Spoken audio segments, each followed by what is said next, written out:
Starting exercise after a break. വർഷങ്ങൾ, ഇപ്പോൾ വയസ്സ് 35. 25 വയസ്സ് വരെ ഞാൻ ഡെയിലി ജിമ്മിൽ പോയിക്കൊണ്ടിരുന്നതാണ്. പിന്നെ ഒരു ബ്രേക്ക് എടുത്തു. ആ ബ്രേക്ക് 1 ഇയർ ആവാം, 2 ഇയേഴ്സ് ആവാം, 6 മന്ത്സ് ആവാം.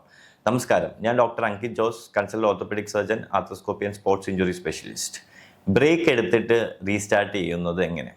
സോ എന്ത് സംഭവിക്കുന്നു? മോസ്റ്റ് ഓഫ് ദ ടൈംസ് ആൾക്കാർ ബ്രേക്ക് എടുത്തിട്ട് നെക്സ്റ്റ് ഡേ ജിമ്മിൽ പോയി സ്റ്റാർട്ട് ചെയ്യുന്നത് നമ്മൾ പഴയ ചെയ്തുകൊണ്ടിരുന്ന ആ ഒരു സെയിം ഇൻറ്റൻസിറ്റിയിലോട്ടാണ് ഒറ്റയടിക്ക് പോകുന്നത്.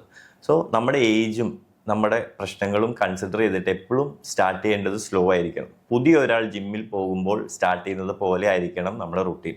ഒരിക്കലും നമ്മൾ പണ്ട് 25-30 കിലോ എടുത്തു എന്നും പറഞ്ഞ് നേരെ പോയി നെക്സ്റ്റ് ഡേ പോയി ബ്രേക്ക് എടുത്ത് സ്റ്റാർട്ട് ചെയ്യുമ്പോൾ സെയിം ലെവലിലോട്ട് ഒരിക്കലും കയറരുത്. ബോഡിക്ക് ടൈം വേണം. സോ പതുക്കെ സ്റ്റാർട്ട് ചെയ്യുക, സ്ലോ ആയിട്ട് ഗിവ് ബ്രേക്സ്. സോ ഒരു ദിവസം സ്ട്രെങ്ത് ട്രെയിനിങ് ചെയ്തു എന്ന് വെച്ചാൽ നെക്സ്റ്റ് ഡേ റെസ്റ്റ് എടുക്കുക.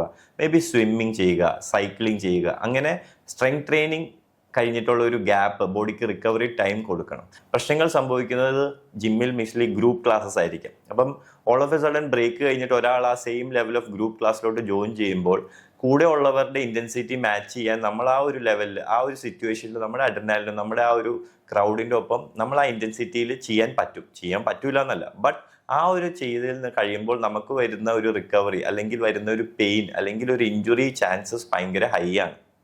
നമ്മുടെ ഡേ ടു ഡേ ആക്ടിവിറ്റീസ് ജിമ്മോ അല്ലെങ്കിൽ എക്സസൈസസോ അല്ല. എല്ലാവർക്കും 9 to 5 വർക്ക് എല്ലാം ഉണ്ട്. അപ്പോൾ ഒരു 2 hours ട്രെയിനിങ് കഴിഞ്ഞ് വീട്ടിൽ പോയി കിട്ടുന്ന അഡിക്വേറ്റ് റെസ്റ്റ് കിട്ടുന്നില്ല, അഡിക്വേറ്റ് ന്യൂട്രീഷണൽ സപ്പോർട്ട് കിട്ടുന്നില്ല, നെക്സ്റ്റ് ഡേ ജോലിക്ക് പോവുകയും ചെയ്യണം. സോ നമ്മുടെ കേസസിൽ ഇങ്ങനത്തെ ഒരു ഇഞ്ചുറി ഈ ചാൻസസ് ഭയങ്കര ഹൈ ആണ്.